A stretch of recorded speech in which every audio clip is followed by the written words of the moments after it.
Чогуу сыйынабыз.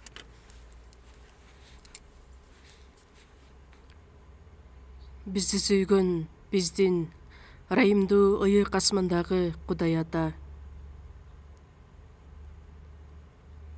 Биз бардыгыбыз Кудайдан алыстап күнөөгө баткан учурубузда бизди өзүңүз аяп, бизди биринчилерден сүйүп, биз бара турган жазага жазаланып, соттолонуп, Ыйса Машаяктын төккөн ыйык каны аркылуу биздин күнөөлөрүбүздү түбөлүккө кечирип, кайрадан сотко жазага келбей тургандай кылып өз ырайымыңыз менен куткарып алгандыгыңыз үчүн ыраазыбыз.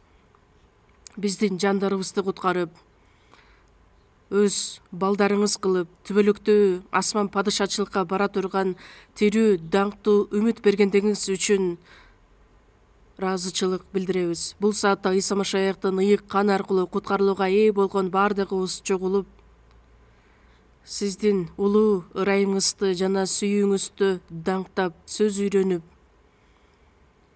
сиз менен чогуу болгон улуу баарлашууга чакыргандыгыңыз үчүн ыраазыбыз.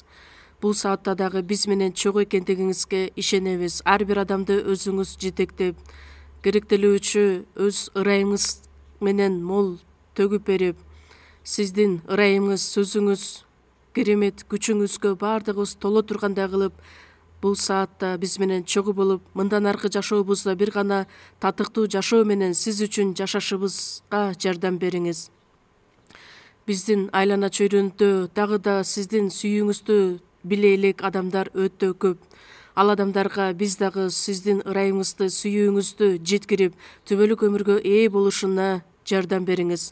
Биздин мамлекеттеги жыйындар, дүйнөнүн ар бир бурчунда жайгашкан жыйындар, кыйынчылыктарга карабастан өз ишенимин сактап келе жаткан бардык биздин ыйыктарга Кудай өзүңүз жардам берип, сөз менен, ыйык рух менен толтуруп, сиздин бизге тапшырылып берилген тапшырмаңызды, жакшы кабар сөзүн көптөгөн адамдарга күндөн күнгө таркатканга жардам бериңиз. Кимде ким ооруп жаткан болсо, алсыз болгон адамдар боло турган болсо, күч кубатка толтуруп, руханий жашоодо да, денедеги жашоодо дагы биз дайыма бир гана сизге жага турган жашоо менен жашашыбызга жардам бериңиз. Ар бир убакта бизге керектелүүчү өз сөзүңүздү берип, биз бара турган жолду ачык, айкын кылып көрсөтүп бергендиңиз үчүн ыраазычылык билдиребиз. Ошол эле учурда бул саатта биз биле турган, бизге керектеле турган сөздү ачып берүүңүздү суранабыз. Биздин куткаруучу Ыйса Машаяктын ысымынан сыйындык. Аминь. Даңктоо группасын чогулгабыз.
Ыйык жазууну чогуу ачабыз.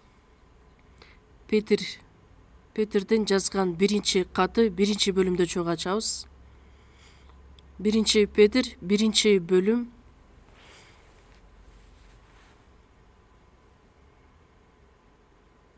Биринчи Петр биринчи бөлүм 3 жана 4 аяттарды окуйбуз. Биринчи Петр биринчи бөлүм 3-4 аяттар. Теңирибиз Ыйса Машаяктын Кудайы жана Атасы даңкталсын. Анткени ал Ыйса Машаякты өлгөндөрдүн арасынан тирилтүү аркылуу бизге тирүү үмүт берүү үчүн асманда сакталган чирибес, таза, соолгус мураска ээ кылуу үчүн бизди өзүнүн улуу ырайымы менен кайрадан төрөлттү. Ушуга чейин окуйбуз.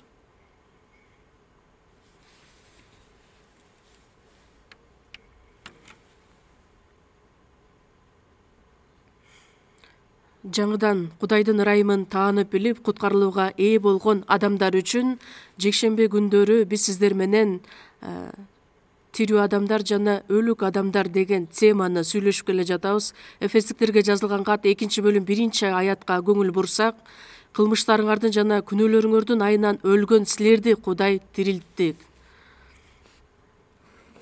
Куткарылган учурубузда ошол күнөөнүн азабынан өлгөн бизди Кудай тирилтип алды. Адам атанын кетирген күнөөсү аркылуу биз бардыгыбыз күнөөгө баткан элек. Адам ата да Кудайдын астында тил албагандыгы үчүн анын Кудай менен болгон байланышы үзүлүп калган. Жаны өлүп калды деген жаны жок болуп кетти деген мааниде эмес, Кудай менен болгон мамилеси үзүлүп калды деген мааниде. Мисалы үчүн азыр электр проводдору бар. Баардык проводдор бири-бирине туташкан, көптөгөн функцияларды аткарат.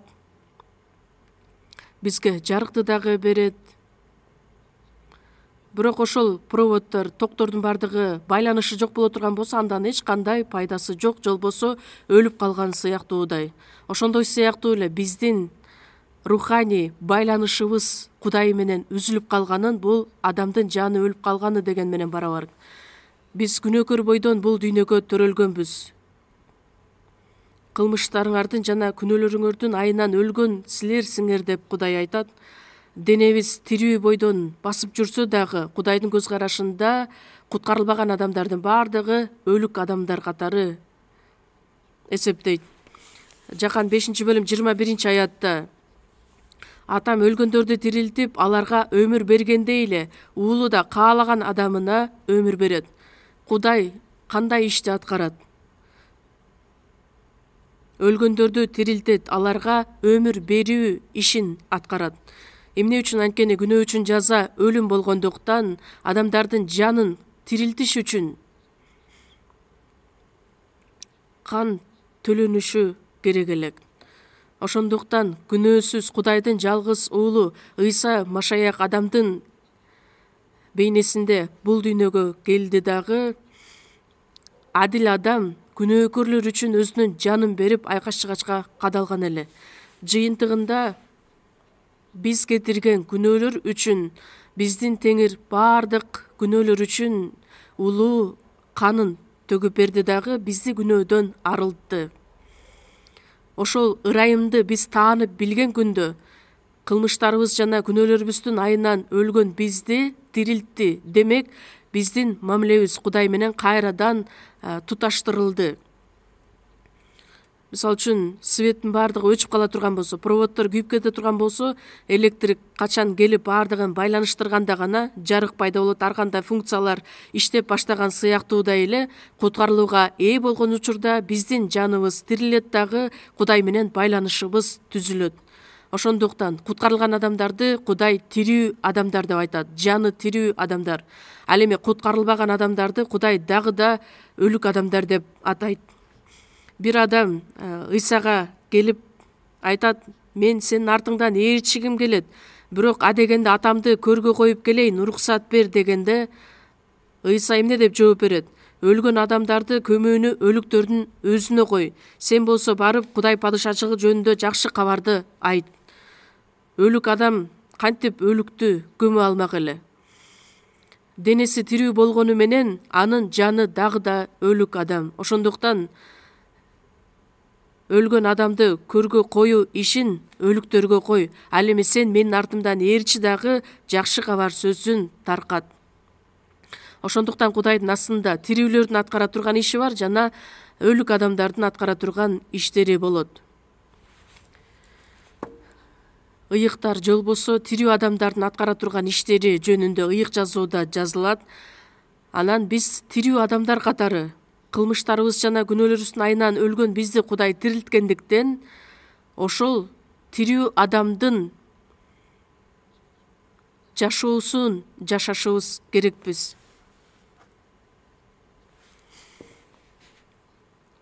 Анткени бизди Кудай өзү тирилтип алгандыктан күнөөлөрүбүздүн айынан өлгөн бизди Эфестиктер 1-бөлүмдө айтылат, Кудай өзү тирилтип алды.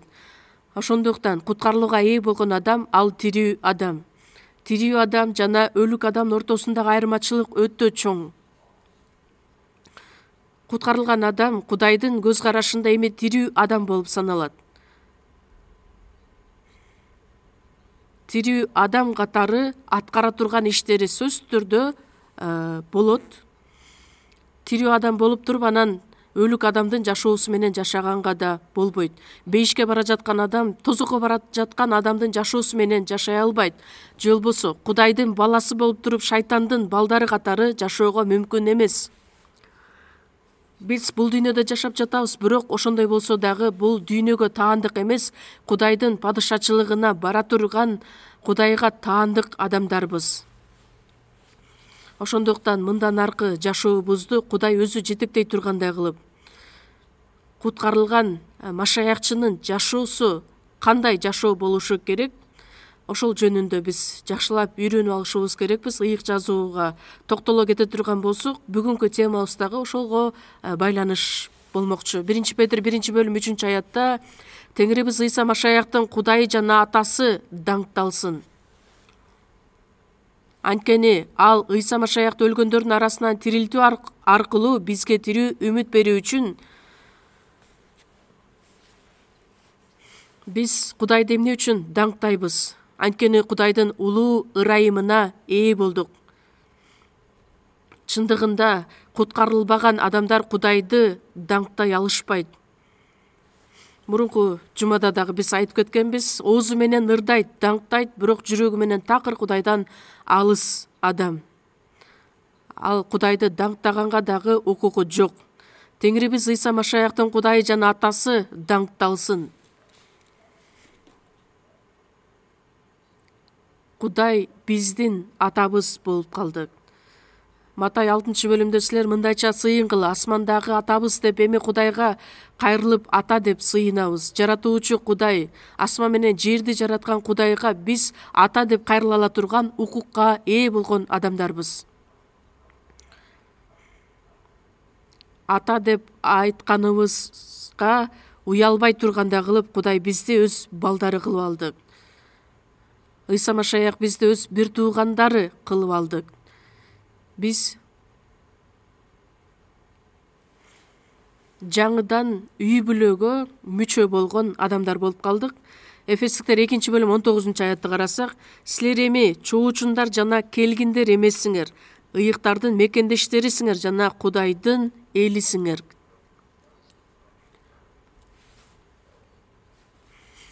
Биздин Теңирибиз Ыйса Машаяктын Кудайы жана Атасы даңкталсын. Эфестиктер 2-бөлүм 4-аятта ырайымга бай болгон Кудай бизге улуу сүйүүсү менен кылмыштарыбыздын айынан өлгөн бизди Машаяк менен бирге тирилтти. Бизди куткарып алганын негизинде дагы анын улуу сүйүүсү камтылган.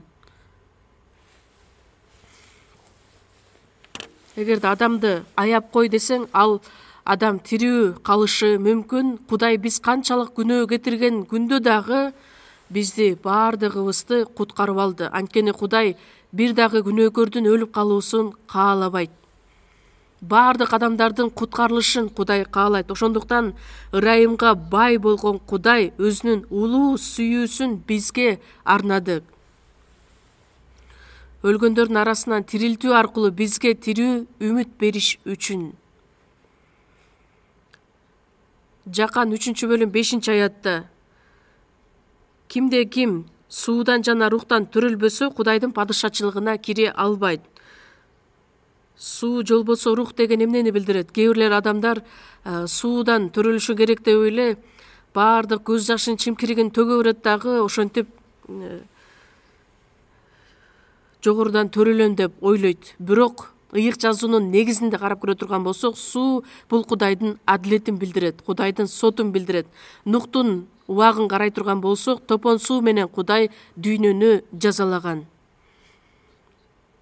Израиль эли Мисир жергесинен чыккандан кийин Кызыл деңиз аркылуу алар өтүшкөн. Ал эми ошол Мисирдин аскерлери алардын артынан ээрчип бара жатып, ошо сууга чөмүлүп өлтүрүлүшөт. Матай 3-бөлүмдө дагы Ыйса Иордан дарыясында сууга чөмүлдүрүлгөн. Биз дагы сууга чөмүлдүрүлгөндө дагы толугу менен сууга кирип анан кийин чыгабыз го. Ал эми католиктер аны өзүнүн ыңгайына, өздөрүнүн акыбалына жараша ыңгайлаштырып алышкан. Сууга чөмүлдүрүлүү деген сөздүн дагы мааниси бар. Толугу менен сууга кирүү, көмүлүү дегенди билдирет. Иордан дарыясына Ыйса Машаяк толугу менен сууга чөмүлгөнү бул анын өлүмү жана кайрадан тириле тургандыгы көрсөтүлгөн. Ыйса Машаяктын өлүмү жана тирилүүсү аркылуу сууга чөмүлдүрүү менен алдын ала бизге көрсөтүлгөн эле. Элчилердин иштеринде карап көрө турган болсок, суу бар болгон жерде сууга чөмүлдүрүлүү аземи болуп өткөн. Ошондуктан Ыйса өлүп кайрадан тирилгени бул суу жана рухтан төрөлгөнү. Анткени бул дагы Кудайдын адилети жана Кудайдын сүйүүсүн билдирет. Ыйса Машаяктын өлүмү аркылуу биздин күнөөлөрүбүз кечирилди. Ал эми тирилүүсү аркылуу бизге жаңы үмүт берди, жаңы жашоону тартуулады. Күнөөлөрүбүз кечирилди, жаңы өмүр берилди. Күнөөлөрүбүз кечирилди дагы биз тирүү үмүткө ээ болдук. Ошондуктан суудан жана рухтан төрөлдүк. Рух деген бул Машаяктын рухун кабыл алган адамдар. Суудан жана рухтан төрөлгөн адам Ыйса Машаяктын өлүмү жана тирилүүсү аркылуу жогорудан төрөлгөн адамды билдирет. 1 Петр 1-бөлүм 23-аятта силер чирибей турган Кудайдын түбөлүк кала турган сөзү аркылуу кайрадан төрөлдүңөр. Сөздү түшүнгөндүгүбүз үчүн, сөз бизге түшүндүрүлүшү үчүн ыйык рухтун жетеги болушу керек. Бардыгы бир маанидеги сөздөр. Кандай болгон күндө дагы өлгөндөрдүн арасынан тирилтүү аркылуу бизге тирүү үмүт берди. Жогорудан төрөлүүгө мүмкүнчүлүк берди. Англисче born again. Бул дүйнөгө төрөлгөндө биз ата энебиз аркылуу төрөлөбүз. Денедеги жашообуз Кудайдын балдары катары төрөлүшүбүз үчүн боло турган даярдык. Мисалы үчүн жумуртка, канаттуулардын бардыгы биринчиден жумуртка аркылуу пайда болот, андан кийин канаттуу болуп чыга келет. Ошондой сыяктуу эле Кудай адамдарды денедеги бир нече жыл жашоосу үчүн гана жараткан эмес, жогорудан төрөлүшү үчүн, асман падышачылыгына барышы үчүн. Жакан 3-бөлүм 3-аятта кимде ким жогорудан төрөлбөсө Кудайдын падышачылыгын көрбөйт деп Ыйса айткан. Ыйсанын өлүмү аркылуу биз куткарылдык, анын тирилүүсү аркылуу жогорудан төрөлдүк, тирүү үмүт бизге берилди. Эми жогорудан төрөлгөн адам же болбосо куткарылган Машаякчынын жаңы үмүтү бар, тирүү үмүтү бар. Бүгүнкү биздин сөзүбүз ошол үмүт менен байланыш болмокчу. Тирилген адамдардын тирүү үмүтү бар. Жогорудан төрөлбөгөн адамдардын үмүтү да жок. Бул дүйнөнүн адамдары эмнени каалашат? Өздөрү кандайдыр бир аракеттерди жумшап, үзгүлтүксүз эмгек кылып, анан жыйынтыгында кандайдыр бир жакшылыкка жетишебиз же болбосо байыйбыз деген үмүткө байланып жашашат. Атакка, даңкка ээ болобуз дейт. Бирок алардын баардыгы убактылуу гана. Анткени Кудайдын сөзүндө айтат, баардык нерсе чөп сыяктуу, бир күнү солуйта, эртеси күнү чирип жок боло турган нерсе. Так эле ошондой адамдын даңкы, байлыгы. Убактылуу пайда болуп, кайра эле өчүп кала турган адамдардын үмүтү. Бул дүйнөдө эң эле аянычтуу адам ким деп ойлойсуздар? Үмүтсүз жашаган адам. Куткарылбаган адамдардын үмүтү жок. Анткени адамдын артынан дайыма өлүм көлөкөсү ээрчип жүрөт. Ошондуктан ыйык жазууда айтылат, жада калса бир жаныбарга басылып өлүп калышы дагы мүмкүн. Адам качан, кайсыл убакта бул дүйнөдөн кайтат билбейт. Өлүм менен баардык жашоо бүтүп калбайт. Эгерде жаныбар болуп жарала турган болсо, андагы мейли өлүп калса ошону менен баардыгы бүтүп калмак. Бирок адам өлгөндөн кийин өлүм менен бүтүп калбастыктан түбөлүк өмүр күтүп турат. Ошондуктан адам болуп төрөлгөндөн кийин сөзсүз түрдө ал жогорудан төрөлүшү керек. Тирүү үмүткө ээ болушу керек. Куткарылганга чейин биз дагы үмүтсүз жашаган адамдардан элек. Байкагыла, дүйнө кордуктан сак болгула, анткени адамдын өмүрү байлыгынын көптүгүнө көз каранды эмес. Адамдын жүрөгү эч качан ошол байлыкка гана байланышып калбайт. Анткени ушул түнү сенин жаныңды алып кетсе, анда сен жыйнап койгондордун баардыгы кимге калат? Куткарылган бизге байлык эмес, байлыктан дагы маанилүү болгон бул тирүү үмүт керектелет. Түбөлүк өмүргө байланыш болгон үмүт. Даңктуу үмүт. Тирүү үмүт деп айтабыз.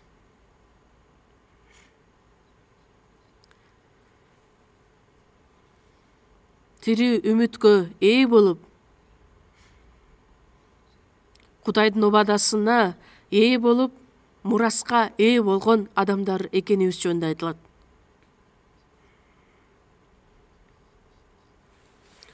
Чирибес асманда сакталган таза, соолгус мураска ээ кылыш үчүн бизди кайрадан төрөлттү. Ал Кудайдын бизге берген түбөлүк мурасы. Силер үчүн асманда сакталган, куткарылган адамдар үчүн асман падышачылыгын мурас катары бериш үчүн бизге даярдап койгон. Жакан 14-бөлүмдө Ыйса Машаяк асманга көтөрүлгөнгө чейин өзүнүн шакирттерине кайрылып айтат. Өлүп, кайрадан тирилип, андан кийин асманга көтөрүлөөрү жөнүндө айтканда, шакирттери капаланышат, кайгырышат. Буга чейин көптөгөн убакыт бою алар менен чогуу болуп, көптөгөн кереметтерди көрүп келишкен эле. Эми Теңир асманга көтөрүлүп кетсе, биз эмне кылышыбыз керек биз деп кайгыра баштаганда, Ыйса аларга айтат, кайгырбагыла, Кудайга жана мага ишенгиле. Атамдын үйүндө орундар көп. Эгерде андай болбосо, мен силерге айтмакмын, мен силерге орун даярдаганы бара жатам. Мен болгон жерде силер да болуңар үчүн силерди жаныма алып кетем. Куткарылган адамдар үчүн асманда сакталган биздин үйүбүздү даярдап койгон. Ал чирибей турган, соолубай турган, түбөлүккө сакталчу мурас. Бул дүйнөдө болгон нерсенин баардыгы чирип, эскири турган нерселер. Ал эми бизге бериле турган нерсе соолгус, түбөлүк сактала турган үмүт. Ошого ишенип жашаганыбыз бул биздин тирүү үмүтүбүз болуп саналат. Бүгүн колдон келишинче ыйык жазууну ачып окусаңыздар өтө жакшы болот. Мен аяттарды жаттап айтып кете берсем дагы сиздер ошону эстеп ачып окусаңыздар жакшы болот. Титке жазылган катты чогуу ачабыз.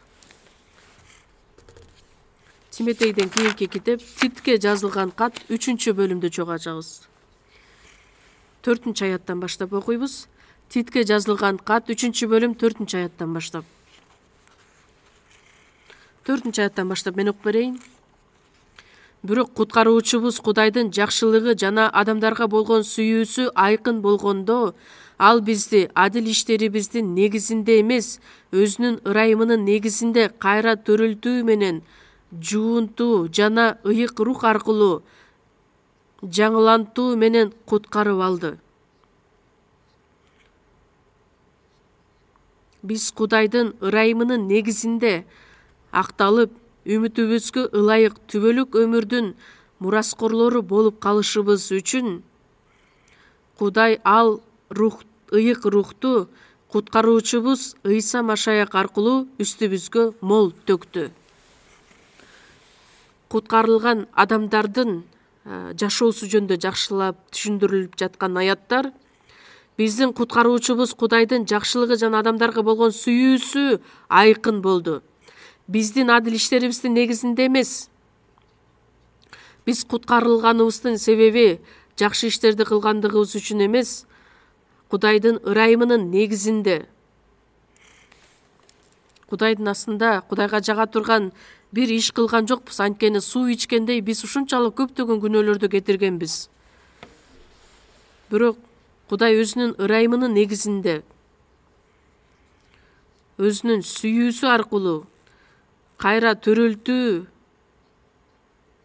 жуунтуу жана ыйык рух аркылуу бизди жаңылантып куткарып алды. Кайра төрөлтүү же болбосо жогорудан төрөлүү. Жуунтуу жана ыйык рух аркылуу. Ыйык рух аркылуу бизди жаңылантты.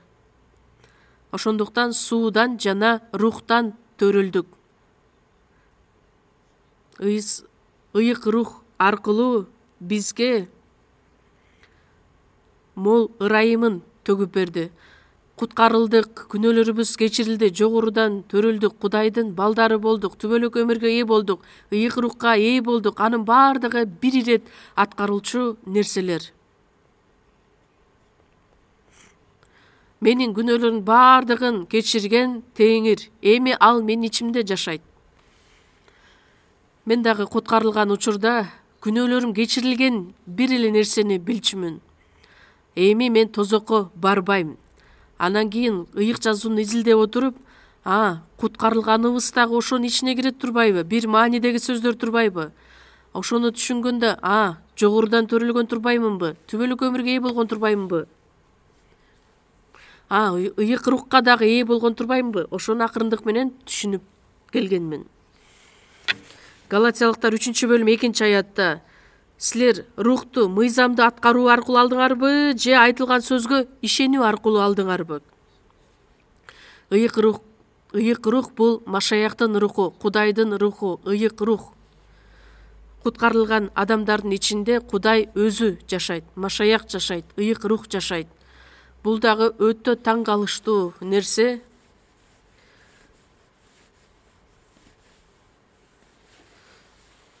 Куткаруучубуз Ыйса Машаяк аркылуу үстүбүзгө мол төктү.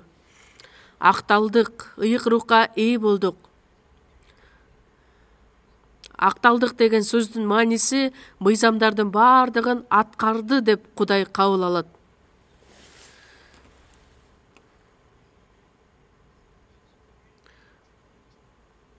Акталдык айкашчыгачка кадалган Ыйса Машаяк биздин күнөөлөрүбүздүн бардыгын кечиргендиктен эми биз адил адамдар болуп, түбөлүк өмүргө ээ боло турган тирүү үмүткө ээ болдук.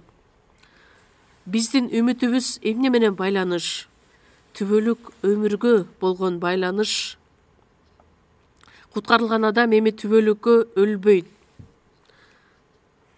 Өлүмгө жакындап калган адамдын кандай үмүтү пайда болот? байлык, бийлик, атак, даңк ошого ыраазы болуп, ошого менен ыракаттанып жашап келген адамдардын жашоосу өтө эле кыска мөөнөт. Андан кийинкиси маанилүү.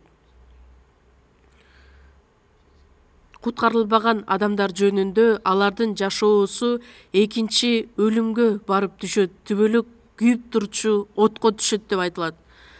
Ошондуктан куткарылбаган адамдар, үмүтсүз жашаган адамдар өтө аянычтуу, өтө өкүнүчтүү. Ал эми биз сиздер менен түбөлүк өмүргө ээ боло турган, үмүткө ээ болгон адамдарбыз. Римдиктер 8 бөлүмдө 16-17 аяттарда: эгерде Кудайдын балдары болсок, анда мурасчылары да болуп калдык. Машаяк менен бирге даңкталыш үчүн аны менен бирге азап да тартабыз. Кудайдын мурасчыларыбыз. Кудайдын мурасчылары болуп калдык.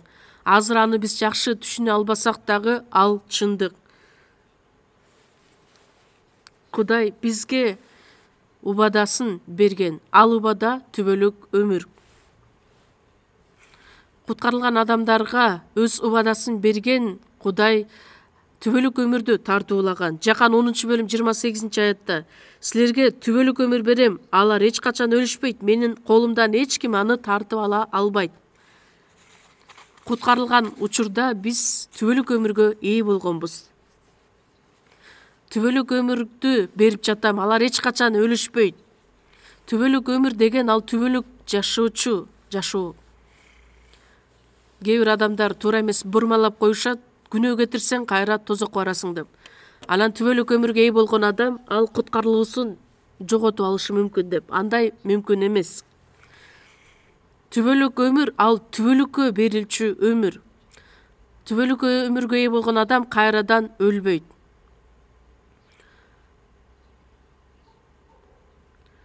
Римдиктерге жазылган кат 6 бөлүмдө айтат: эгерде Машаяк өлүмдү жеңип чыга турган болсо, өлүм кайра биздин үстүбүздөн үстөмдүк кыла албайт. Ошондуктан биз айкаш-чыгачка Ыйса Машаяк менен чогуу кадалганбыз. Эми бизди ал тирүү адамдар катары кабыл алат. Биздин күнөөлөрүбүздүн баардыгы айкаш-чыгачка кадалган. Биздин тирилүүбүз жаңы өмүргө ээ болушубуз үчүн тирилгенбиз.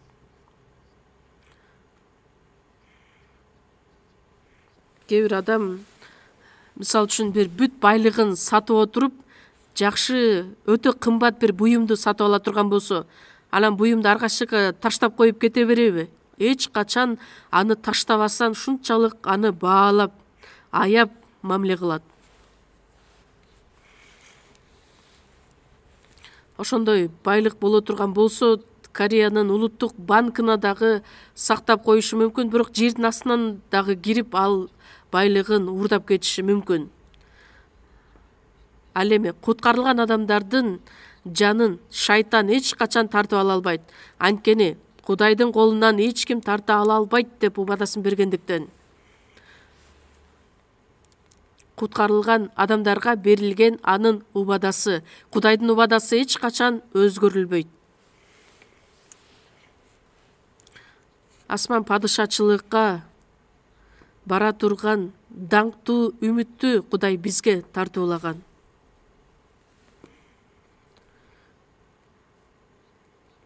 Ошол үмүт бар экендигине сиздер дагы сөзсүз түрдө ишенишиңиздер керек. Римдиктер 8 бөлүм 24 аятты чогуу ачалы. Римдиктерге жазылган кат 8 бөлүм 24 аят.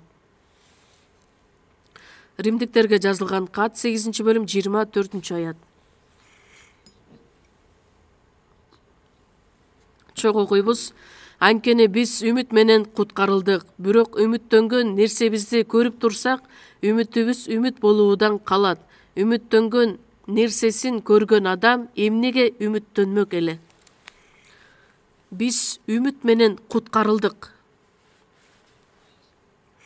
Түбөлүк үмүт үчүн куткарылдык. Куткарылган адамдын үмүтү жок болсо, ал кантип үмүт деп аталмак эле? Бул дүйнөдө жашаган адамдардын жашоосу убактылуу жакшылыктарга ээ болуп жашаган үмүт эмес, анын бардыгы убактылуу бүтүп калчу нерселер. Ал эми биз үмүт менен куткарылдык. Үмүттөнгөн нерсебизди көрүп турсак, үмүтүбүз үмүт болуудан калат. Материалдык бир байлыкка байланып жашаганыбыз ал үмүт эмес. Ал чыныгы үмүт деп эсептелбейт. Үмүттөнгөн нерсесин көргөн адам эмнеге үмүттөнмөк эле? Еврейлерге жазылган кат 11 бөлүм 1-аятта айтылат: ишеним бул үмүттөнүп күтүп жаткан нерсенин ишке ашырарын шектенбестен көрүнбөгөн нерсеге бекем ишенүүсү. Асман падышачылыкты биз көзүбүз менен көрө элекпиз, бирок сөз аркылуу ага ишенебиз. Асман менен жердин бардыгы Кудайдын сөзү аркылуу жаралганына биз ишенебиз. Кудайдын ар бир айткан сөзү жок болбостон аткарыла турган чындык экенин да биз жакшы билебиз. Ошондуктан көрүнбөгөн нерселерге биз ишенебиз. Силер Ыйсаны көрбөсөңөр да сүйөсүңөр, азыр да ага көрбөй туруп ишенип сөз менен жеткире алгыс улуу кубаныч менен кубанып жатасыңар. 1 Петр 1 бөлүм 8-аятта. Ыйсаны көрбөсөк да биз ага ишенебиз, аны сүйөбүз. Сөз менен жеткире алгыс кубаныч менен кубанабыз. Ошондуктан ыйык жазууну карай турган болсок, кээ бир учурда түшүнө турган нерселер бар, кээ бир учурда түшүнбөй турган нерселер да бар. Бирок түшүнбөсөк дагы ага ишене ала турган ишенимибиз бар.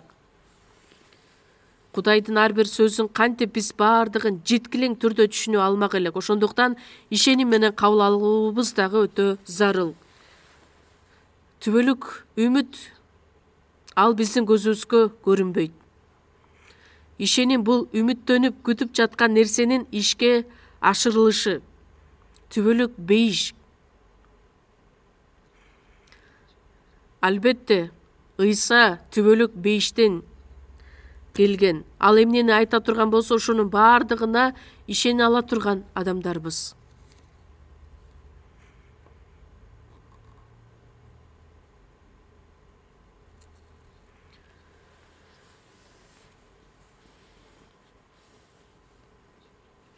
Мен жакта карасаңыздар, көңүлүбүздү мен жакка буралы. Ошондуктан биз көзүбүз менен көрө албасак дагы, бирок ошого үмүттөнүп жашап, ошону күтүп жашап келебиз. Өз көзүбүз менен көргөнгө чейин чыдамдуулук менен жашап келебиз. Еврейлерге жазылган кат 10 бөлүм 36-аятта. Анын убадаланганын алышыбыз үчүн силерге чыдамкайлык керектелет. Кудайдын убадасын биз алган күнгө чейин чыдамкайлык керектелет.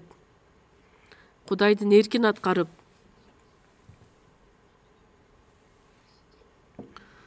ошондуктан сөздө айтылгандай, Римдиктер 12 бөлүм 12-аятта үмүт менен кубангыла. Үмүт болгондугу үчүн биз кубана алабыз, сүйүнө алабыз. Бир адам өтө чоң бай адам. Бай адам өзүнүн баласына айтат: мен өлгөндөн кийин ушул байлыктын бардыгы сага өтөт деп. Бирок күтүлбөгөн жерден, авариядан баласы биринчи өлүп калат. Демек, анын байлыкка болгон үмүтү үзүлүп калаган болот. Ал эми бизге берилген үмүт бул түбөлүк сакталчу үмүт, чирибес, соолгус, асманда сакталган үмүт. Ошол үмүт бар болгондугу үчүн биз кубана алабыз. Ошол үмүткө умтулуубуз менен кубана алабыз. Бизге чейин жашаган машаякчылардын жашоосун карап көрүңүздөрчү, канчалаган кайгыны, азапты башынан өткөрүшкөн эле. Бирок ошого карабастан кубаныч менен, үмүткө таянуу менен жашап келишкен. Элчилердин иштери 7 бөлүмдө карасак, Степанды жүйүттөр ташбаранга алышат. Анын башы талкаланып, денеси жарадар болуп, ошол учурда эмнени көрө алат? Асмандын эшиги ачылат дагы Кудайдын оң жагында турган адам уулун көрүп жатам дейт. Ачылган асманды жана Кудайдын оң жагында турган адам уулун көрүп жатам.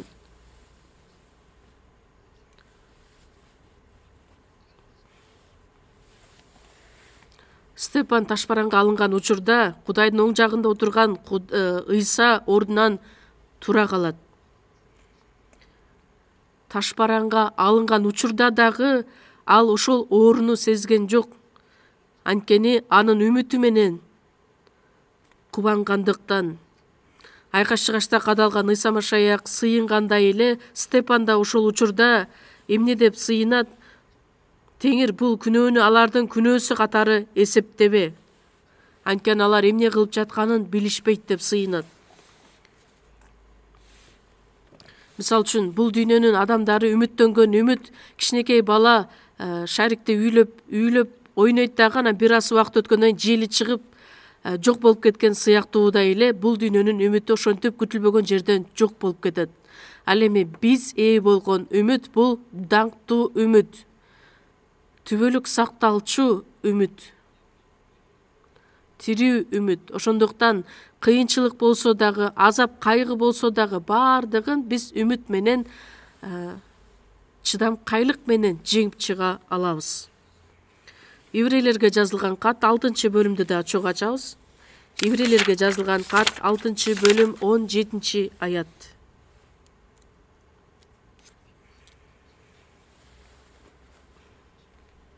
Ибрейлерге жазылган кат 6-бөлүм 17-аяттан баштап 19-аятка чейин окуйбуз.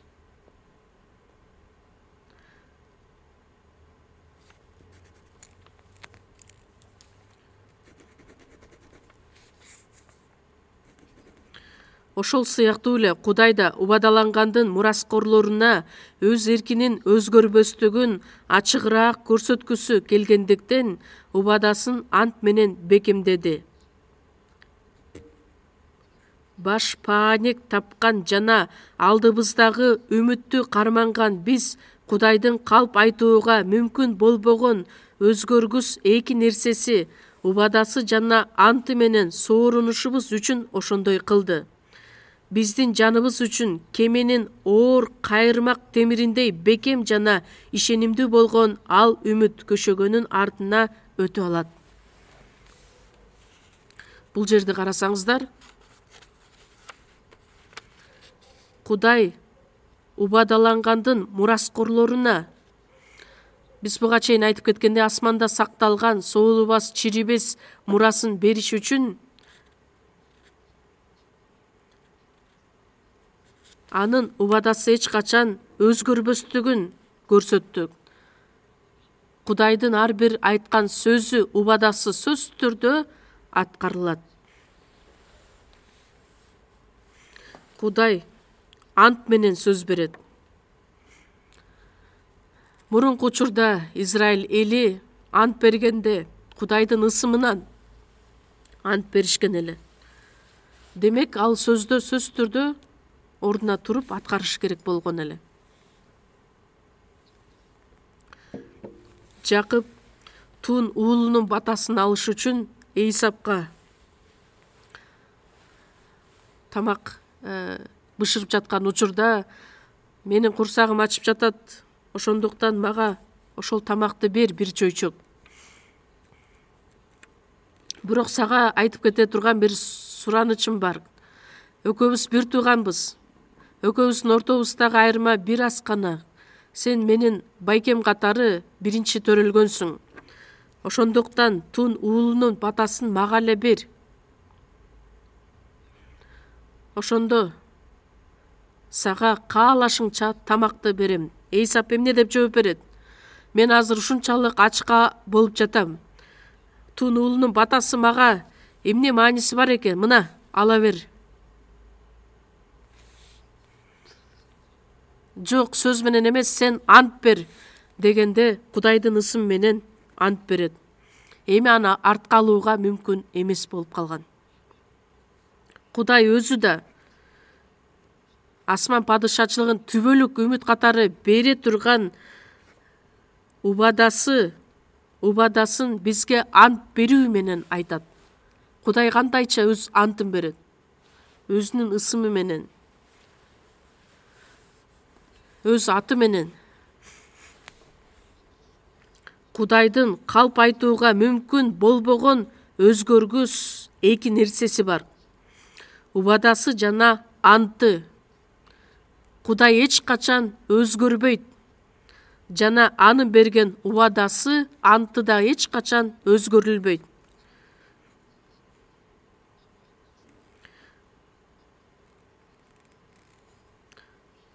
Түбөлүк үмүткө ээ болушубуз үчүн бул дүйнөнүн убаракерчилик жашоосунан биз арылып жашайбыз. Бул дүйнөдө билесиздерби, канчалаган азгыруулар көп. Бирок биз даңктуу түбөлүк бейишке бара жаткан адамдарбыз. Кудай өзү ант берип, бизге убадаланган үмүтүнө ээ болгон адамдарбыз. Бул аяттарга маани берип көрсөңүздөр, өтө маанилүү сөздөр. Жөн эле айтып койсо болот эле, бирок Кудай ант берүү менен бизге өз убадасын көрсөтөт. Анткени Кудайдын ар бир айткан сөзү, убадасы сөзсүз түрдө аткарылат. Биздин жаныбыз үчүн кеменин оор кайырмак темириндей бекем жана ишенимдүү болгон ал үмүт. Кеменин оор кайырмак темириндей. Кайырмакты билесиздер да, мурун кеме ордунан жылып бара жатып, кандайдыр бир толкун же болбосо чоң шамал боло турган болсо, ал кайык чөгүп кетиши мүмкүн эле. Ошондуктан кемени токтотуш үчүн корабльды кайырмакты жерге түшүрүшкөн эле. Деңиздин түбүнө бекем сакталат дагы кеме чөгүп кетпеши үчүн кармап турган болот. Ошондуктан биздин жаныбыздын темир сыяктуу болгон бекем кайырмагы. Ошол жаныбыздын бекем турган кайырмагы болгондугу үчүн Кудайдын астында үмүткө ээ болуп бекем турган адамдардан болобуз. Жаныбыздын бекем турган кайырмагы боло турган болсо, кандай кыйынчылыктар, кандай тоскоолдуктар жаралбасын, биз олку-солку болбостон өз ишенимибизди сактап жашай алабыз. Бизге түбөлүк үмүт бериши үчүн Кудай бизге куткарылууну тартуулады. Иврейлерге жазылган кат 10-бөлүм 23-аятты дагы чогуу карайбыз. Иврейлерге жазылган кат 10-бөлүм 23-аят. 23-аятты чогуу окуйбуз. Өзүбүз жарыялаган үмүттү бекем сактайлы, анткени убада берген Кудай ишенимдүү.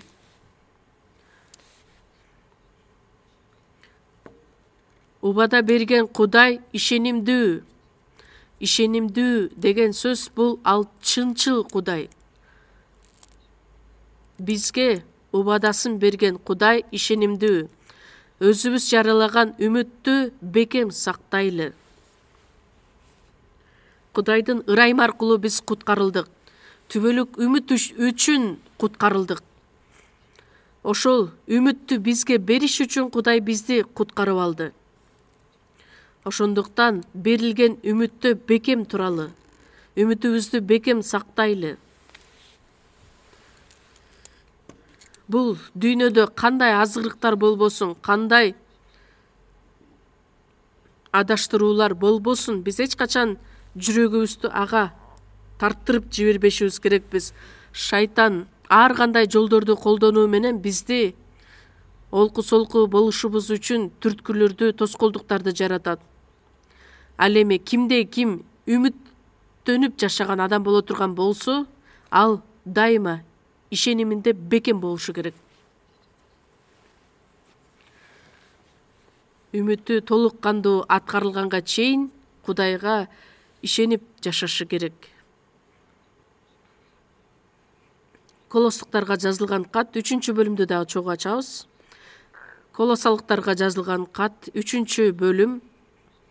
Филиппиликтерге жазылган каттан кийинки кат. Колосалыктар 3-бөлүм. 3-бөлүм 1-аят. Колосалыктарга жазылган кат 3-бөлүм 1-аяттан баштап 4-аятка чейин окуйбуз. Эгерде силер Машаяк менен кошо тирилсеңер, анда асмандагыга умтулгула. Анткени Машаяк Кудайдын оң жагында асманда отурат. Жердеги жөнүндө эмес, асмандагы жөнүндө ойлогула. Анткени силер өлдүңөр. Силердин өмүрүңөр Машаяк менен бирге Кудайда жашырылган.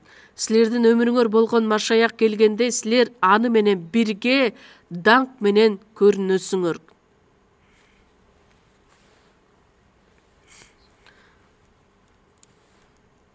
Бул аяттар дагы өтө маанилүү аяттар. Силер Машаяк менен кошо тирилсеңер, айкаш-чыгачка кадалган Ыйса бир адам көптөгөн адамдар үчүн өз жанын берип өлгөн. Машаяктын өлүмү менин жеке өлүмүм болуп саналат. Бул дүйнөгө таандык болгон мен айкаш-чыгачта кадалып чогуу өлгөнмүн. Эми силер Машаяк менен кошо тирилсеңер, анда асмандагыга умтулгула. Галатиялыктар 2-бөлүм 20-аятта айтылат: азыр мен жашап жаткан жокмун, менин ичимде Машаяк жашап жатат. Элчи Павыл дагы айтып кеткен: мен күнөөкөр адамым айкаш-чыгачта Ыйса Машаяк менен чогуу кадалган, өлгөн. Ал эми мен жаңы адамдын жашоосу менен жашаймын. Түбөлүк өмүргө ээ болгондуктан, Машаяк менен чогуу тирилгендиктен тирүү адам болуп калдым. Куткарылган болсок, анда асмандагыга умтулушубуз керекпиз. Анткени Машаяк Кудайдын оң жагында асманда отурат.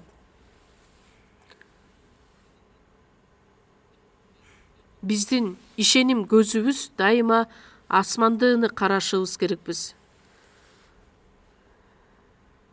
Күн сайын асмандагыга умтулуп жашаймын.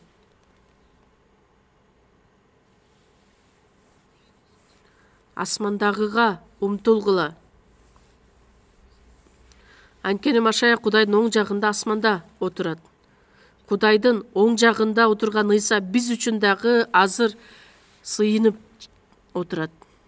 Жердеги жөнүндө эмес, асмандагы жөнүндө ойлогула. Бул жерде болгон нерселердин баардыгы эмне? Жок болуп кете турган нерсе, убактылуу нерсе, чирий турган нерсе. Биздин баардык ой жүгүртүүбүздү Кудай менен байланыштырып, асманга умтулушубуз керекпиз. Руху бекем адамды Кудай жеткилен кылып, тынчтыкта сактайт. Кудайдан үмүттөнгөн адамды Кудай жеткилен кылат жана тынчтыкта сактайт. Жердегини эмес, асмандагыны ойлошубуз керекпиз. Анткени силер өлдүңөр. Бул дүйнө үчүн биз өлдүк. Айкаш-чыгачта кадалган учурда жүйүттөр эмне деп айтышты эле? Эгерде сен Машаяк болсоң, Теңир болсоң, анда жерге түш. Шайтан ар кандай сыноолорду жиберет, азгырат.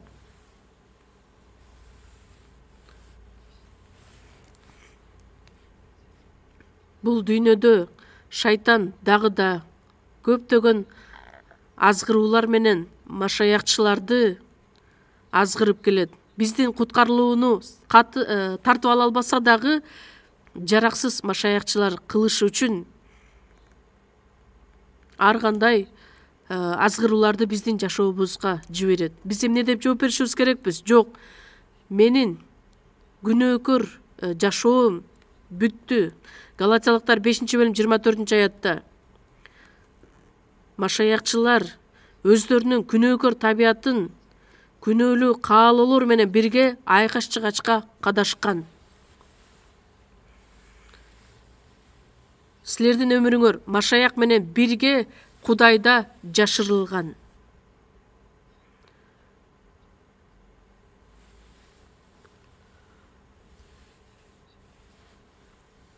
Ушул жөнүндө бир аз дагы кененирээк айта кетели. Биздин өмүрүбүз болгон Машаяк. Машаяк биздин өмүрүбүз болду. Ал кайрадан келет. Ошол Ыйса Машаяк келгенде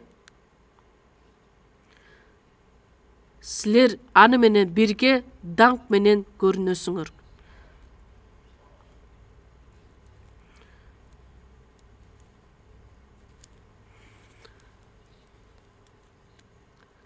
Бул дүйнө Ыйса Машаякты таанып билбей, аны айыптап, сындаган болгон күндө дагы ал Машаяк кайрадан келет дагы даңк менен бирге көрүнөт. Биздин денебизди дагы өзгөртөт. Периштелерден дагы керемет денеге бизди өзгөртөт. Түбөлүк бейишке барышыбыз үчүн. Ошондуктан биз бул дүйнөгө таандык адамдар эмес экенибизди билишибиз керекпиз. Ошондуктан жердегиге умтулбагыла. Бул дүйнөдө жашап жатабыз, бирок дүйнөгө таандык адамдар эмеспиз. Биздин жүрөктөрүбүз күн сайын жаңыланып, асмандагыга умтулушубуз керекпиз.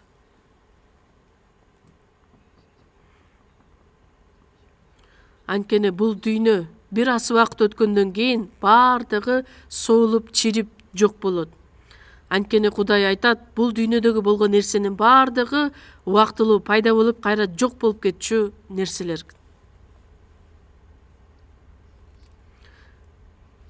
Биринчи Жакан 2-бөлүм 15-аяттан 17-аятка чейин карасаңыздар, бул дүйнөнү жана дүйнөдөгүнү сүйбөгүлө. Ким бул дүйнөнү сүйсө, ал адамда Атага болгон сүйүү жок.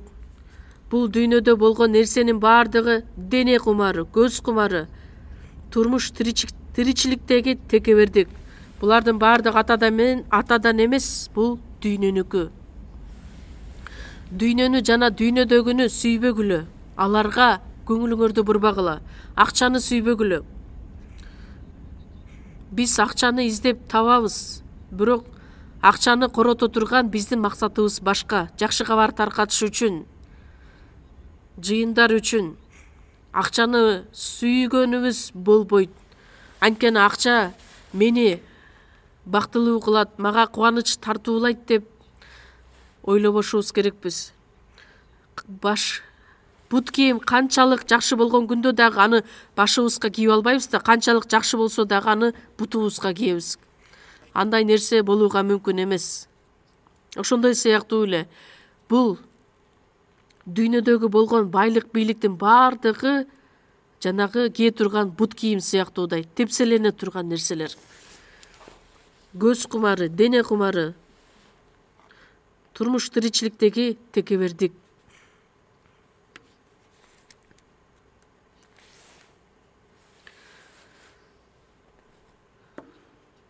Баардыгы атадан эмес, бул дүйнөнүкү, же болбосо шайтандан келген нерселер. Аларды биз тепселеп жашашыбыз керекпиз.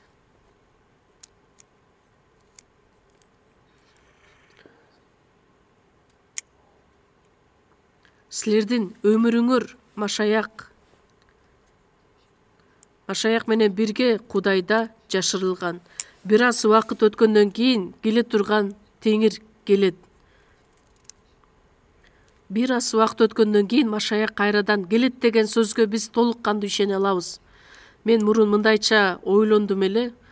Мурунку жекшембиде сөз бүтүп, тепкичте ылдый бара жатсам, бирөө келип мага кайгырып, пастор жашыңыз канчага чыгып калды десе, мен 83-төмүн десем, ой, сиз үчүн пастор сыйынам дейт. Мен үчүн кайгырбагыла, ойлонбогула. Өзүңүздөр көрүп тургандай, мен дагы да жашмын, дагы да күч кубатка толуп турган учурумун. Ыйсанын келиши өттү аз убакыт калды. Азыр дүйнөгө көз чаптырып көрүңүздөрчү. Дүйнөдө болуп жаткан нерселердин баардыгын көрүп, Ыйсанын келерине өтө аз убакыт калганын биз жакшы билебиз.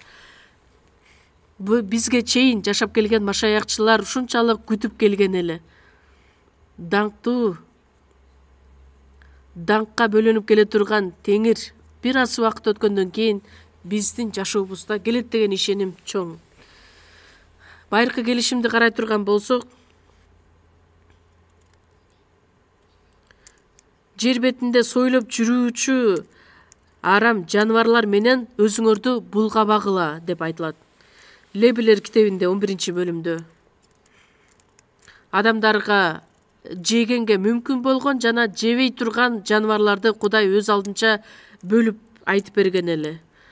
Канаттары бар, бирок уча албай турган жаныбарлар бар эле. Ошол жаныбарларды жеп өзүңөрдү булгабагылат. Мисалы үчүн чегирткелер.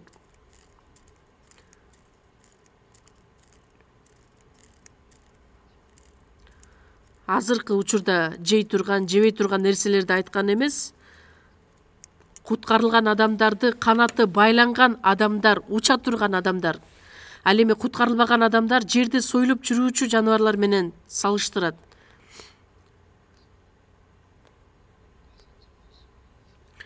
Накыл сөздөр 15-бөлүм 24-аятта төмөн жактагы өлгөндөр жаткан жайга түшпөс үчүн акылмандын өмүр жолу жогору кетет. Акылман жогору көтөрүлөт, ал эми акылсыз төмөн түшөт. Биз өйдө жакты көздөй умтула турган адамдарбыз. Ышая китеби 40-бөлүмдө да чогуу ачабыз. Ышая китеби 40-бөлүм. Ышая 40-бөлүм.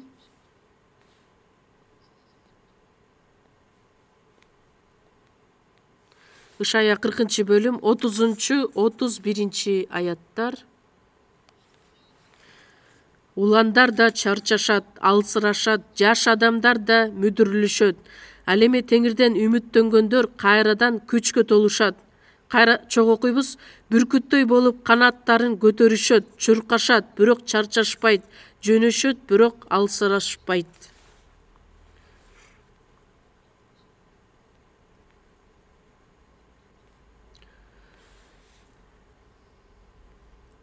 Чуркашат, бирок чарчашпайт, жөнөшөт, бирок алсырашпайт. Кайсы адамдар? Теңирден үмүттөнгөндөр. Бүркүт сыяктуудай канаттарын жайып, асманды көздөй көтөрүлгөндөй. Бүркүткө окшоп, асманга көтөрүл, асманга көтөрүл. Бүркүт сыяктуудай асманды көздөй көтөрүл, уч. Биз Теңир үчүн, Теңирге таянуу менен күн сайын асманды көздөй учуп бара жаткан адамдарбыз. Ошол биздин тирүү үмүтүбүз.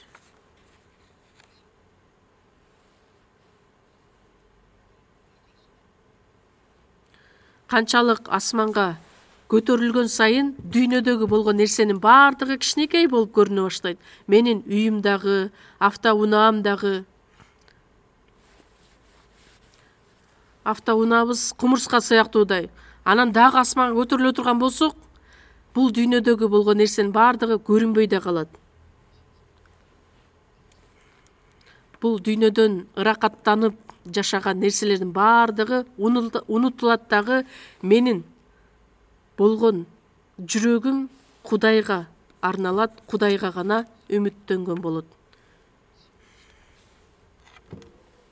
Биз азыркы күндө дүйнө жүзүнө жакшы кабарды таркатып келе жатабыз. Кудай өзү карагандай, качан баардык адамдарга жакшы кабарды таркатабыз деген ойго батып жашайбыз. Анткени азыр дагы куткарыла элек адамдардын саны өтө көп. Ошондуктан бүркүттөр сыяктуудай биз канаттарыбызды жайып, асманды көздөй учушубуз керекпиз. Чуркап, бирок чарчабастан, алсырабастан, Анткени Теңирге үмүттөнүүбүз менен кайрадан күчкө толобуз. Куткарылбаган адамдар жерге түш, момолой чычкандай. Куткарылбаган адамдар момолой чычканды көрдүңүздөр беле? Жерди көздөй чукуп, ылдый көздөй барат. Момолой чычканды мен көргөнмүн. Изилдеп карап көрсөм, ошол момолой чычкандын көзү өтө эле кичинекей экен. Анан көзүн дагы ачып өйдө кара албайт. Ылдый көздөй гана кайрат, дайым чукулап жерди көздөй. Ылдый көздөй тиш тозокко чейин. Момолой чычканга окшоп жерди көздөй умтулуп барган ал туура эмес. Биздин денебиз бул жашоодо жашап, бул дүйнөдө жашаса дагы жаныбыз дайыма асманды көздөй умтулушу керек. Бүркүттөр канатын жайып көтөрүлгөн сыяктуудай. Биз машаякчылар тирүү үмүткө ээ болгон адамдар экенибизди эч качан унутпашыбыз керекпиз. Эсибизден чыгарбашыбыз керекпиз.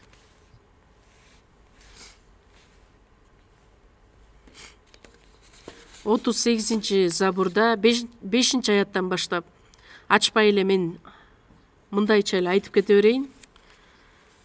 Израилдин падышасы Дөт падыша айтат: Сен мага бир сөөм өмүр бердиң. Менин өмүрүм сенин алдыңда эч нерсе эмес.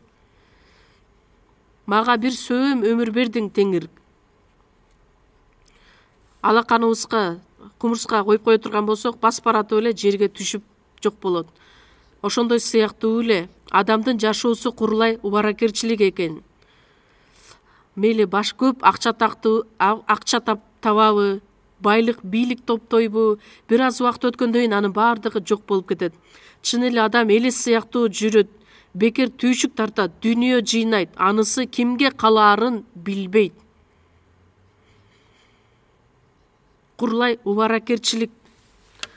Байлык топтойт, бирок ал кимге калаарын билбейт. Кээ бир адамдар канчалаган миллиондорду тапса дагы ага канааттандырып өз жашоосун жашай албайт. Дагы болсо экен деп өтө акылсыз адам.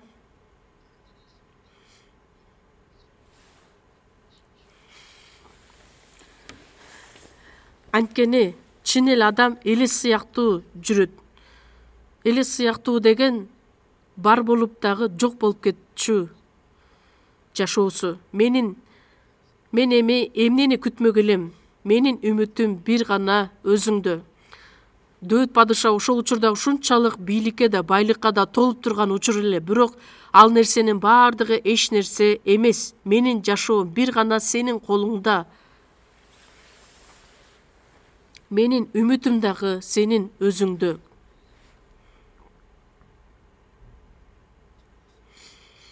Насаатчы китеп 4-бөлүм 9-аятты ачабыз.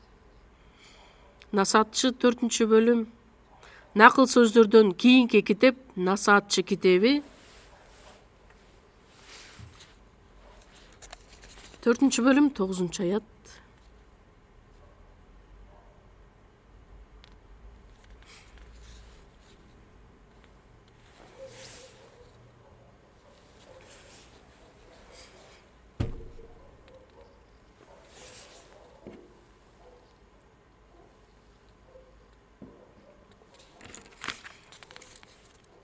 Кечиресиздер, мен туура эмес ачып алыптырмын.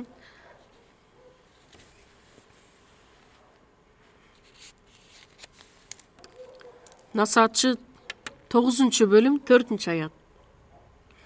Насаатчы 9-бөлүм 4-аятты окуйбуз. Чогуу окуйбуз. Тирүүлөрдүн арасында жашаган адамдын дагы үмүтү бар. Анткени өлгөн арстанга караганда тирүү дөбөткө жакшы. Ыйык жазууда ушундай кызыктуу сөздөр да жазылат. Өлгөн арстанга караганда тирүү дөбөт жакшы. Арстан жаныбарлардын падышасы, ушунчалык күчкө толгон. Анан ошол арстан өлүп кала турган болсо, андан кандай пайда келип чыгат? Өлгөн арстанга караганда тирүү ит жакшы. тирүү ит дөбөт жакшыбы же өлүп калган арстан жакшыбы?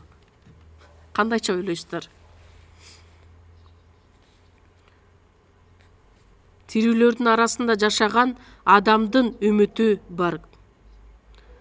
Куткарылган адамдардын чогулушу, асман падышачылыкка бара жаткан адамдар. Ошо куткарылган адамдардын ичинде мен дагы бар экендигим өтө чоң керемет. Анткени Ыйса Машаяк бул дүйнөгө келгенде үмүттөнгөн адамдардын бардыгы асманга көтөрүлүшөт.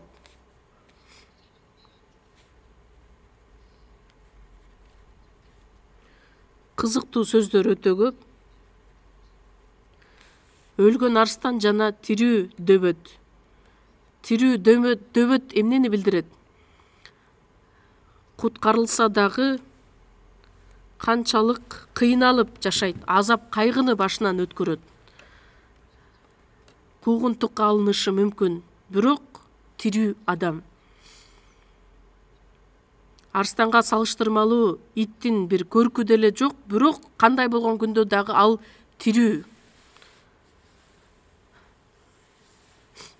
Кудайдын көз карашы боюнча арстанга окшоп, акчасы да толтура, атак даңкы да бар.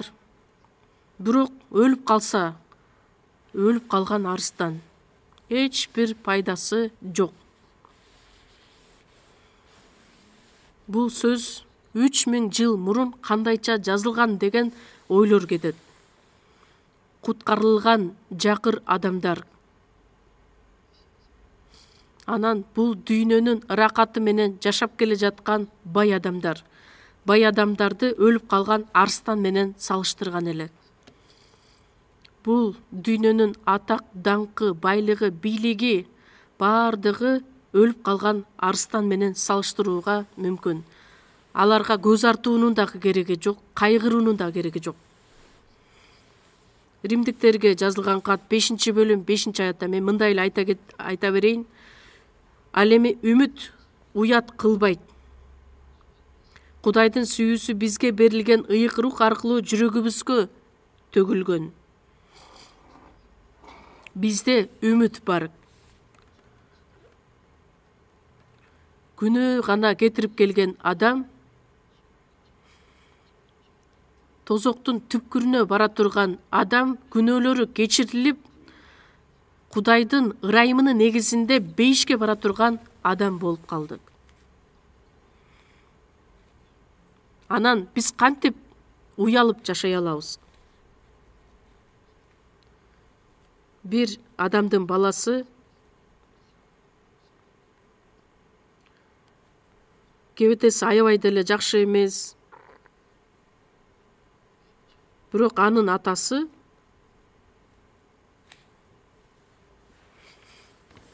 президент деп элестетели.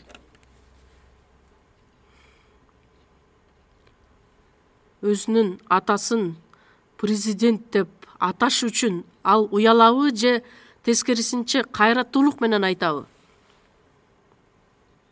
Ата деп мынтип уят менен айтабы же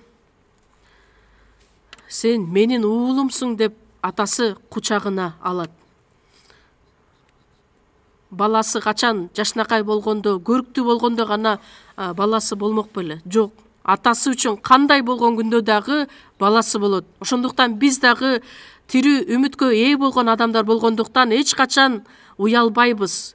Күнөөлөрүбүз кечирилген адамдарбыз. Кудай бизди өзү чакырып алган, үмүт тартуулаган адамдар болгондуктан эч качан уялбастан жашайбыз. Бизге окшогон күнөөкөр адам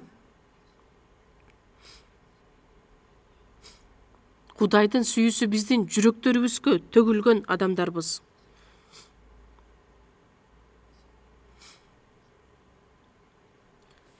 Ыйык рух аркылуу жүрөгүбүзгө төгүлгөн. Ошондуктан биз эч качан үмүтүбүздөн уят болбойбуз.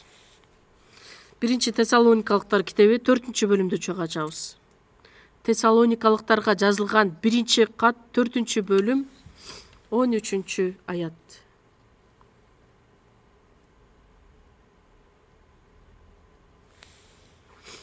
Биринчи Тессалоникалыктарга жазылган 1-кат 4-бөлүм 13-аят.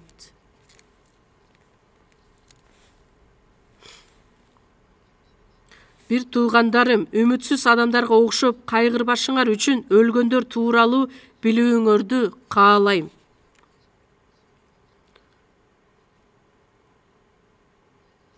Ыйсанын өлүп кайра тирилгенине ишенгенибиздей эле Кудайдын Ыйсага ишенип жүрүп көз жумгандарды да аны менен бирге алып келерине ишенебиз.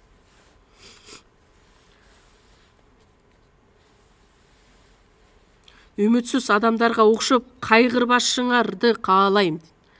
Мисалы үчүн куткарылган адамдардын ата-энеси, жакындары каза боло турган болсо, кайгыруунун кереги жок. Ачыгын айтканда, бул дүйнөдө бай болуп, азап кайгыда жашаганы жакшыбы же бүгүн эле Кудайга кайтып кеткени жакшыбы? Туура.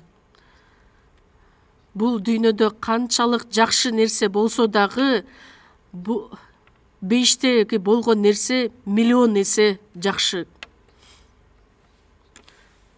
Бул дүйнөнү бейиш менен салыштырууга дагы мүмкүн эмес. Ошондуктан элчи Павел өмүр бою батыраак теңирдин астына кетсем экен деген ойго баткан эле. Кээ бир учурда менде дагы ошондой ойлор көп пайда болот. Бул дүйнөдө азыр тирүү жашап жатканыбыз, демек биз аркылуу Кудайдын иштери аткарылышы керек.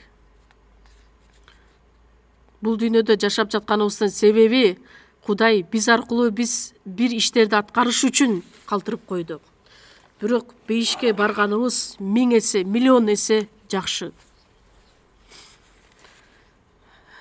Куткарылган адамдардын жакындары каза боло турган болсо, албетте бул дүйнөдө көрүшө албагандыгыбыз үчүн кайгырабыз. Бирок Соң Яңвон пастордун баласы каза болгон учурда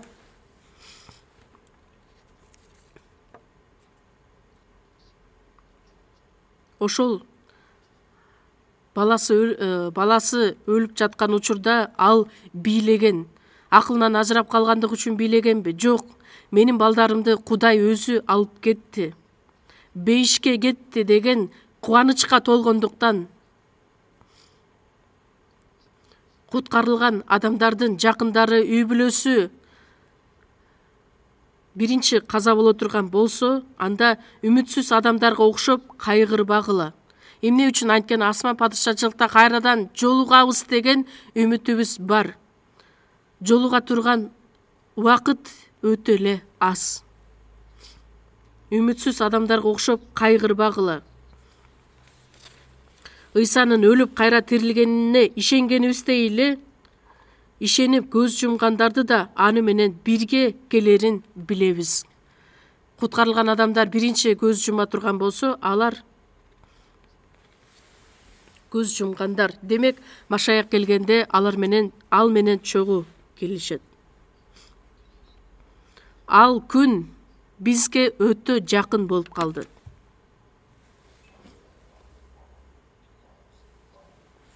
Филиппиликтерге жазылган кат 3-бөлүмдү чогуу ачабыз. Филиппиликтерге жазылган кат 3-бөлүм. Филиппиликтерге жазылган кат 3-бөлүм 20-аят. 20-21 чогуу окуйбуз. Ал эми биздин мекенибиз асманда, асмандан куткаруучубузду, Теңирибиз Ыйса Машаякты күтүп жатабыз. Ал өзүнүн бардыгын багындыра ала турган кудуреттүү күчү менен биздин даңкынан ажыраган денебизди өзгөртүп, өзүнүн даңктуу денесиндей кылат. Биздин мекенибиз асманда. Куткарылган адамдар эки жарандыкка ээ болгон адамдар. Денебиз каякта төрөлгөн болсо, ошол мамлекеттин жараны болуп саналабыз. Америкада төрөлсөк, Американын жараны болуп саналабыз. Кореяда төрөлсөк, Кореянын жарандары болобуз. Ал эми куткарылгандан кийин дагы бир жарандыгыбыз пайда болду. Эмне деген жарандык? Асман падышачылыктын жарандары болдук, бейиштин жарандары болдук.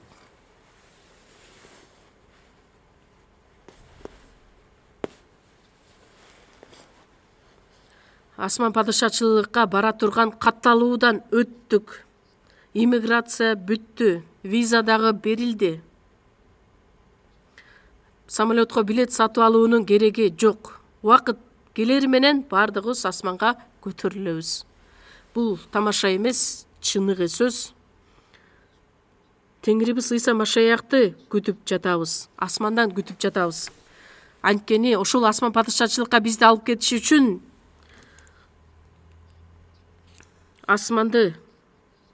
асмандан түшүп келет. Ал өзүнүн бардыгын багындыра ала турган кудуреттүү күчү менен биздин даңкынан ажыраган денебизди өзгөртөт. Өзүнүн даңктуу денесиндей кылат. Биринчиден биздин денебизди өзгөртөт.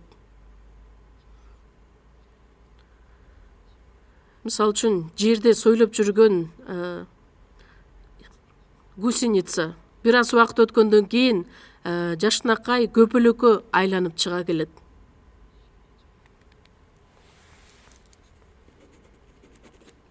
Гусеница буга чейин жалбырактар менен азыктанган болсо,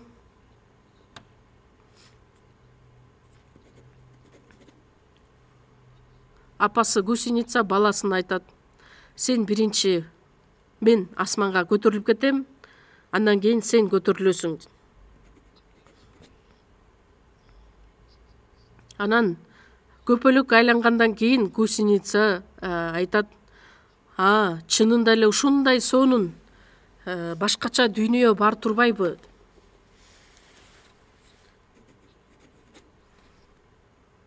Ошол аркылуу дагы Кудай бизге эмнени үйрөтөт? Биздин алсыз денебиз дагы бул дүйнөдө жашайт, бирок бир аз убакыт өткөндөн кийин даңктуу денеге өзгөртөт. Өлгөндөрдү өлбөс, чирибес денеге өзгөртөт.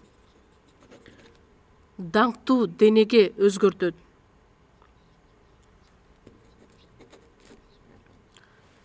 Бул дене, бул дүйнөгө эмес, асман падышачылыкка таандык денеге өзгөрөт. Ыйса Машаяк келгенде тирүү адамдардын бардыгы өлбөс, чирибес көз ирмемде өзгөрүлөт. Ал күн өтө жакын бизге. Дагы бир жерде ача кетели. Жакан жазган биринчи кат, 3 бөлүм. Биринчи Жакан 3 бөлүм 1 аяттан баштап окуйбуз. Биринчи Жакан китеби 3 бөлүм 1 аяттан. Биринчини чогуу окуйбуз. Карагылачы, Кудайдын балдары деп аталышыбыз үчүн, Кудайдын балдары болушубуз үчүн ата бизге кандай сүйүү көрсөттү. Бул дүйнө атаны таанып билбегендиктен бизди да тааныбайт. Кудай бизге кандай сүйүүсүн тартуулады. Кудайдын балдар аталышыбыз үчүн ал бизге кандай сүйүүсүн көрсөттү. Кудайдын балдары болгонубуз дагы анын сүйүүсү аркылуу, анан өзгөрүлүшү үчүн дагы анын сүйүүсү керектелет. Бул дүйнө атаны таанып билбегендиктен бизди да тааныбайт.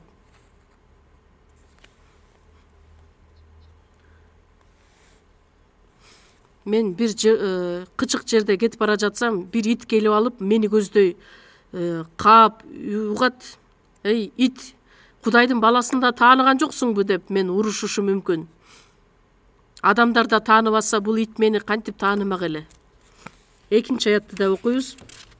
2-3 аяттар: сүйүктүүлөрүм, биз эми Кудайдын балдарыбыз, бирок эмне болорубуз бизге айкын боло элек.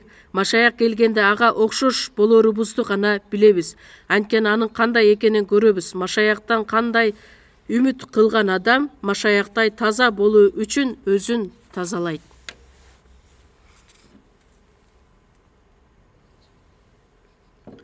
Биз Кудайдын балдары болдук, бирок эмне болорун биз билбейбиз. Кээ бир учурда чарчайбыз, кээ бир учурда кайгырабыз. Кыйынчылыктар болушу мүмкүн, бирок эмне болорубуз бизге айкын боло элек.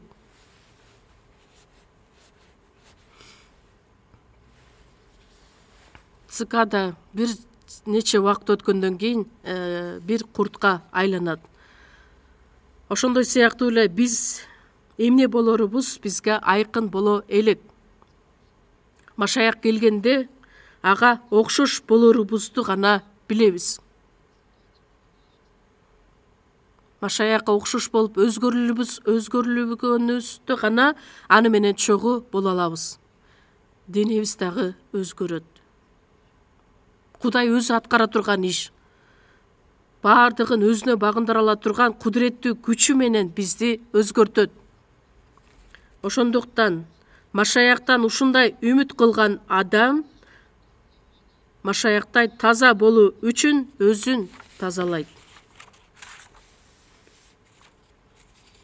Бул үмүткө ээ болгон адам жөн эле сүйүнө бергенге караганда Машаяк келгенге чейин өзүн таза, ыйык сакташы керек. Ыйык сакташы үчүн эмне кылыш керек? Күнөөдөн алыс болушу керек. Жаман ойлордон, жаман сөздөрдөн, жаман жүрүш турушубуздан арылышыбыз керекпиз. Жалган сүйлөгөндөн алыс болушубуз керекпиз. Бузулган бул дүйнөдөн үлгү албагыла. Биздин жашообузду, жүрүш турушубузду, ой жүгүртүүбүздү күн сайын жаңылантып, Машаякка окшош болуп, андан кийин Машаяк келген күнү толук кандуу денеме чейин өзгөрүлүүсү өтө зарыл. Цикада 7 жыл өткөндөн кийин анан куртка өзгөрүлгөн сыяктуудай эле биз дагы акырындык менен баардык нерседен арылып, өзүбүздү тазалап, оңдоп, ойлогон оюбуз дагы, жашообуз дагы өзгөрүлүшү керек болот. Андан сырткары Иврейлерге жазылган кат 3-бөлүм 1-аятта асман чакырыгынын катышуучулары ыйык бир туугандар деп айтылат. Ыйык бир туугандар, демек асман чакырыгынын катышуучулары. Асман падышачылыкка барышыбыз үчүн баардыгыбызды чакырып алган Кудай. Иврейлер 13-бөлүм 14-аятта биздин бул жерде туруктуу шаарыбыз жок. Келечектегини эңсеп жатабыз. Бул дүйнөдө биз келгин чоочун адамдарбыз, убактылуу жашай турган адамдарбыз. Чоочун адам, келгин адам кандайдыр бир бара жаткан жатаканада, же болбосо мейманканада гана бир күн түнөйт дагы, кайра эртеңки күнү өз саякаты үчүн мындан ары сапарын улантат. Бул дүйнөдө дагы мен келгин адаммын, ал эми менин жашоом күтүп турган үйүм теги асманда. Периштелер күн сайын бул жакка кел деп күтүп турат. Менин үмүтүм бул дүйнөгө эмес. Бул дүйнө менин үйүм эмес. Ошондуктан бул дүйнөгө үмүтүңүздөрдү арнап жашабаңыздар. Кандай кылган күндө Теңирдин эркин аткарып жашай алам, кандай болгон күндө мен өз сыйлыгымды ала алам. Менин дене кумарым, денедеги жашоомдун баардыгы айкаш-чыгачка кадалган. Мен айкаш-чыгачка кадалып, сен үчүн өмүр тартууладым, сен мен үчүн эмне иш кылдың деп сураса, биз эмне деп жооп беребиз? Кайрадан тирилген Ыйса Петирге кайрылып сурайт: бул адамдарга караганда сен мени көбүрөөк сүйөсүңбү? Азыркы учурда Ыйса баардыгыбызга ушундай суроону узатышы мүмкүн. Биз кандайча жооп бере алабыз? Ошого даяр болушубуз керекпиз. Матай 25-бөлүмдө батага ээ болгондор, дүйнө жаратылганга чейин мураска ээ болгон адамдар, силер бактылуусуңар. Ошол түбөлүк мурасты, түбөлүк үмүттү бизге бериш үчүн Кудай өзүнө чакырып алган адамдарбыз. Үмүтүбүздө бекем туралы, үмүтүбүз менен кубаналы. Бул дүйнөнү эмес, асманды көздөй карап умтулган адамдардан болуп жашайлы. кайрадан келе турган Ыйса Машаяктын убактысына өтө аз убакыт калды. Ошондуктан момолой тышкандыга окшоп ылдыйга көздөй эмес, өйдө жакка көздөй умтулалык. Асманды көздөй. Мындан аркы жашообузду Кудайдын эркин аткарып жашаганга бүт күч-аракетибизди жумшайлы. Чогуу сыйынабыз. Ырайымдуу биздин Кудай Ата. Биз сизден такыр эле алыс болуп жашаган учурда бизди биринчилерден сүйүп, Ыйса Машаяктын төккөн ыйык каны аркылуу бизди түбөлүк күнөөлөрдөн арылтып, даңктуу үмүт берип, асман падышачылыкка бара турган өзгөчөлүк укук бергендигиңиз үчүн ыраазыбыз. Бардыгыбыз бул дүйнөдө жашап жаткандыгыбыз менен бул дүйнөгө берилбестен бир гана сиздин эркиңизди аткарып, сизге таянып, сизден үмүттөнүп жашашыбыз үчүн жардам бериңиз. Биздин куткаруучу Ыйса Машаяктын исминен сыйындык. Аминь.